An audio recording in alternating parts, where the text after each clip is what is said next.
हमारे चैनल को सब्सक्राइब करने के लिए सब्सक्राइब के इस बटन को ऐसे दबाएं, फिर नोटिफिकेशन पाने के लिए इस बेल आइकन को ऐसे प्रेस करें और नोटिफिकेशन को ऑन कर लें। धन्यवाद। तो एक बार फिर आपका एपिक एजुकेशन चैनल पर मैं आपका स्वागत करता हूं। तो सबसे पहले तो मैं अपने सभी साथियों से एक बात बोलना चाहूँगा कि यदि आप चैनल पर पहली बार आए हो तो प्लीज़ चैनल को सब्सक्राइब कर लो। चैनल को सब्सक्राइब करने का तरीका मैंने वीडियो के प्रारंभ में आपको बता दिया है, जो बिल्कुल फ्री ऑफ कॉस्ट है। और साथियों, यदि वीडियो अच्छी लगे तो वीडियो को लाइक और फेसबुक पर और व्हाट्सएप ग्रुपों में शेयर करना न भूले, ताकि ज़्यादा से ज़्यादा सरकार के पास हमारी आवाज़ पहुंच सके।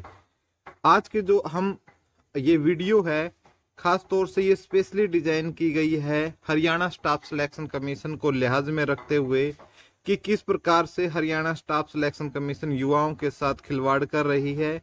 इसके अलावा पांचक जो कोर्ट केस है जिस पर बहस फाइनल तौर पर हो चुकी है, उसका फाइनल जजमेंट कब तक आने की संभावना है और कोर्ट इस पर क्या डिसीजन दे सकता है, और हरियाणा सरकार की 5 अंकों पर क्या मंशा है।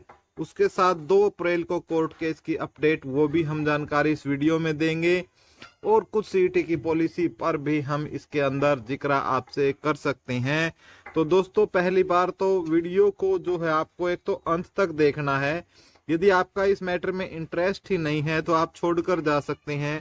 कोई ऐसी आपके साथ जोर जबरदस्ती नहीं है, लेकिन एक ऑथेंटिकेट जानकारी हमारे द्वारा इस चैनल पर दी जाती है, तो उसके लिए आप हमारे साथ बने रहिए।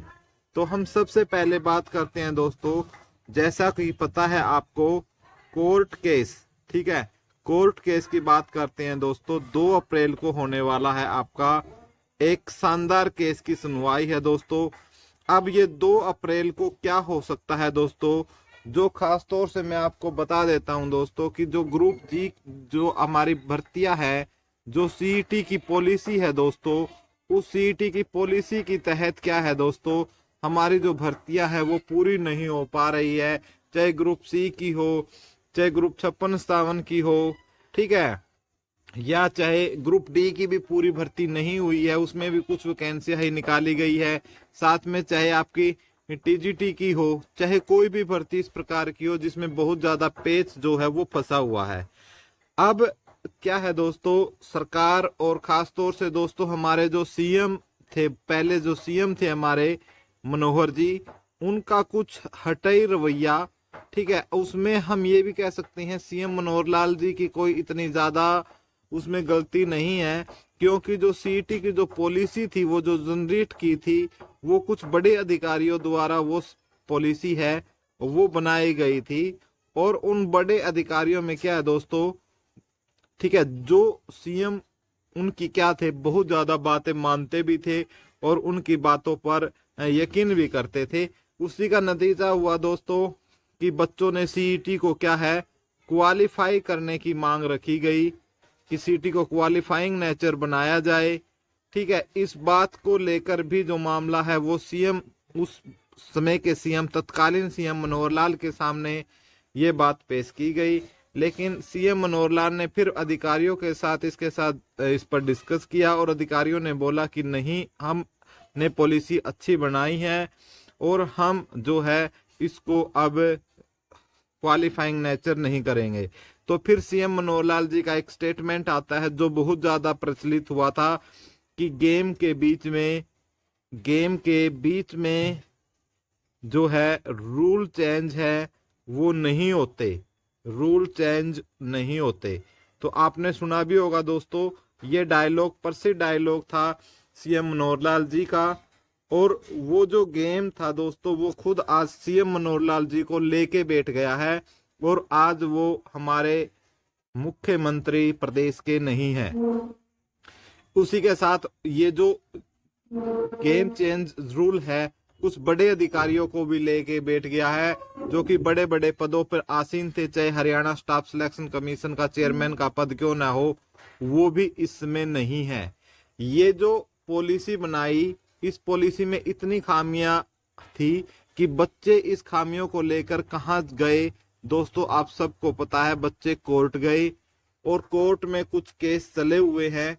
इस पॉलिसी के तहत ही मैं एक 5 अंकों की भी बात करूंगा, लेकिन इससे पहले मैं 2 अप्रैल को आना चाहता हूं कि 2 अप्रैल को मैटर क्या है।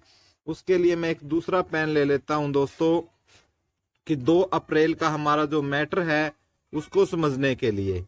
ठीक है, 2 अप्रैल का जो हमारा मैटर है वो हमारा क्या है समझ लीजिएगा दोस्तों। 2 अप्रैल को क्या है, 2 अप्रैल को दोस्तों सुनवाई होनी है। ठीक है, सुनवाई होनी है किस पर, कि पोस्ट वाइज या ग्रुप वाइज, यानी इसी को क्या बोलते हैं हम, इसी को बोलते हैं रिजर्वेशन पॉलिसी। इसी को क्या बोला जाता है, रिजर्वेशन पॉलिसी बोला जाता है। इसी के ऊपर क्या है दोस्तों सुनवाई होनी है। अब आप बोलोगे कि सर सीईटी पॉलिसी में क्या लिखा हुआ है, तो मैं आपको बता देता हूं। यदि आप सीईटी पॉलिसी की यदि आप बात करते हो तो उसमें लिखा हुआ है भाई पोस्ट वाइज। ठीक है, उसमें क्या लिखा हुआ है दोस्तों, पोस्ट वाइज लिखा हुआ है। यदि हम उस तत्कालीन प्रधानमंत्री के उस बयान के पर हम अड़िग रहे कि गेम के बीच में रूल नहीं चेंज हो सकते, तो जो 2 अप्रैल को कोर्ट का जो फैसला है दोस्तों, कोर्ट का जो फैसला है वो क्या आ सकता है, कोर्ट का फैसला आ सकता है आपका कि पोस्ट वाइज ही बुलाए जाएं, क्योंकि पॉलिसी में पोस्ट वाइज लिखा हुआ है। तो कोर्ट के फैसला क्या रह सकता है कि पोस्ट वाइज रह सकता है।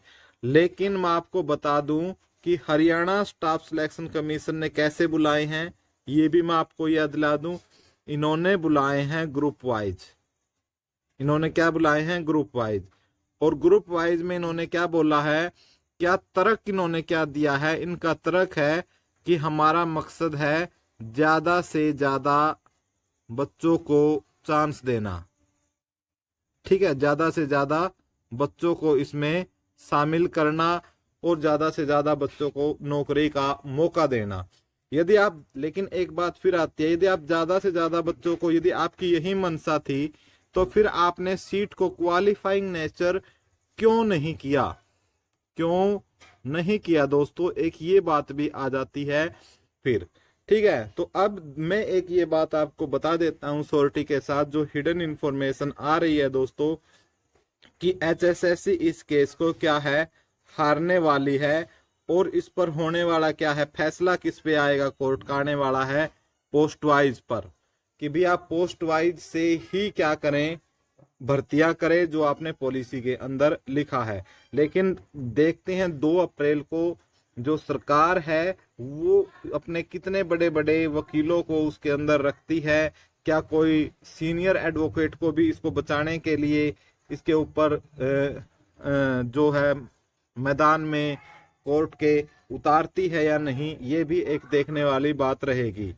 लेकिन अब ये बता देते हैं कि यदि आपका क्या हो जाए, यदि आपका कोर्ट का फैसला हो जाए कि पोस्ट वाइज बुलाया जाए, तो उसका फिर इफेक्ट क्या पड़ेगा, जो भर्तियां चल रही हैं उसके ऊपर उसका इफेक्ट क्या पड़ेगा।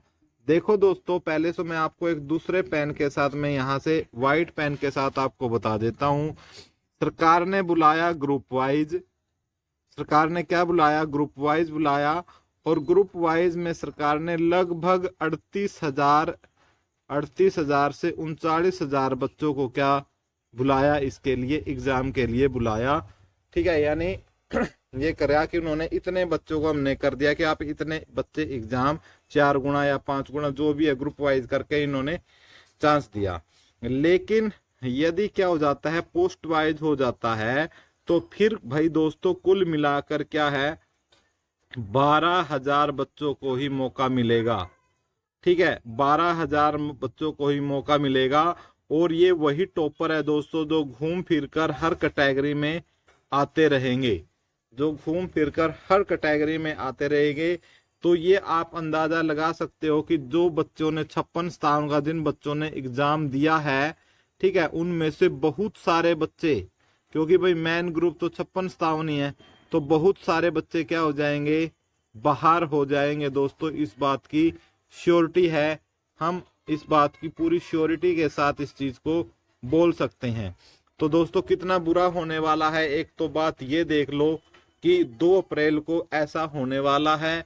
हम पहले आपको बता ही रहे हैं, आप हमारी इस चीजों का स्क्रीनशॉट ले ही रहो हो, मुझे पता है। उसके बाद आप हमें बता दिए कितनी ऑथेंटिकेशन जानकारी मिलेगी। अब ये आता है, ठीक है, अब यदि ऐसा हो जाता है तो फिर ऐसा क्या हो कि ज्यादा से ज्यादा बच्चों को बुलाया जाए। तो फिर 2 अप्रैल को एक चीज ये हो सकती है, 2 अप्रैल को एक चीज ये हो सकती है कि जो सीईटी है उसको कोर्ट क्या कर दे, क्वालिफाइंग नेचर का कर दे, क्वालिफाइंग नेचर का कर दे, ताकि ज्यादा से ज्यादा लोग सकता है। दूसरा 2 अप्रैल को क्या हो सकता है भाई, इसमें कोर्ट एचएसएससी को आदेश दे कि जैसे सेंटर में होता है दोस्तों, जैसे सेंटर में होता है, फॉर एग्जांपल सेंटर के अंदर एनटीपीसी में है, ठीक है, जैसे होता है कि आप यूनिक बच्चों को बुलाएं, यूनिक बच्चों को ही बुलाएं, ठीक है, यूनिक बच्चों को मौका दे आप इसमें। तो यदि यूनिक बच्चों में मौका देते हैं तो मैं आपको एक एग्जांपल से बता देता हूं, यदि आपके जो टॉपर रिपीटेड है, जैसे एचएसएससी का रूल है, ठीक है, इस हिसाब से यदि बात करते हैं तो लगभग क्या है दोस्तों 12,000 बच्चों को ही मौका मिलेगा, ठीक है। और यदि यूनिक तरीके से क्या है दोस्तों, इसमें आपका हरियाणा पुलिस भी इसके अंदर शामिल कर लिया जाए, ठीक है, इसमें हरियाणा पुलिस भी इसके अंदर शामिल किया जाए। और उसके बाद फिर क्या है, इसमें फिर पोस्ट प्रीफरेंस फिल किया जाए, ठीक है, पोस्ट प्रीफरेंस फिल किया जाए। और फिर उसी पोस्ट प्रीफरेंस के हिसाब से यदि यूनिक बच्चों को बुलाया जाए, यानी एक पोस्ट के लिए एक बच्चे को काउंट किया जाए, एक पोस्ट के लिए एक स्टूडेंट को, एक बच्चे को क्या है उसमें काउंट किया जाता है यूनिक मेथड में। तो उसमें फिर क्या हो जाता है दोस्तों, यदि यहाँ 12,000 बच्चों को चांस मिल रहा है तो फिर वहां पर क्या है दोस्तों, आपका 50 से 60,000 बच्चों तक भी चांस मिल सकता है, ठीक है, या इससे भी ज्यादा, ठीक है, या इससे भी ज्यादा बच्चों को क्या मिल सकता है, एग्जाम में बैठने का मौका मिल सकता है।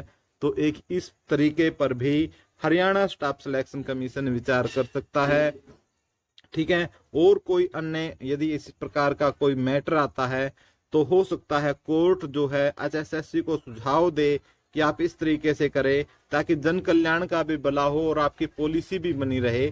तो भी ऐसा हो सकता है, ये मैंने आपको कुछ अपडेट आपको मैंने दी है कि इस प्रकार से ऐसा हो सकता है। और सारी अपडेट मैंने 2 अप्रैल को आपको बताने की कोशिश की है कि क्या हो सकता है क्या नहीं हो सकता है। उम्मीद करता हूं आपको हमारे द्वारा दी गई जानकारी या वीडियो अच्छी लगी होगी। यदि वीडियो अच्छी लगी हो और चैनल पर पहली बार आए हो तो सबसे पहले तो चैनल को सब्सक्राइब कर लो। सब्सक्राइब करने का तरीका वीडियो के प्रारंभ में मैंने आपको बता दिया है। दूसरी महत्वपूर्ण बात, वीडियो को लाइक करो और व्हाट्सएप और फेसबुक ग्रुपों में भी अपनी वीडियो को शेयर करो ताकि ज़्यादा से ज़्यादा आवाज़ सरकार तक पहुंच सके और ज़्यादा से ज़्यादा बच्चों को ग्रुप 56-57 सभी एग्जाम में बैठने का मौका मिले। धन्यवाद दोस्तों। इन शानदार वाणी के साथ मैं आपसे विदा लेता हूं। मिलते हैं अगली एक और बेहतरीन पेशकश में, तब तक के लिए धन्यवाद।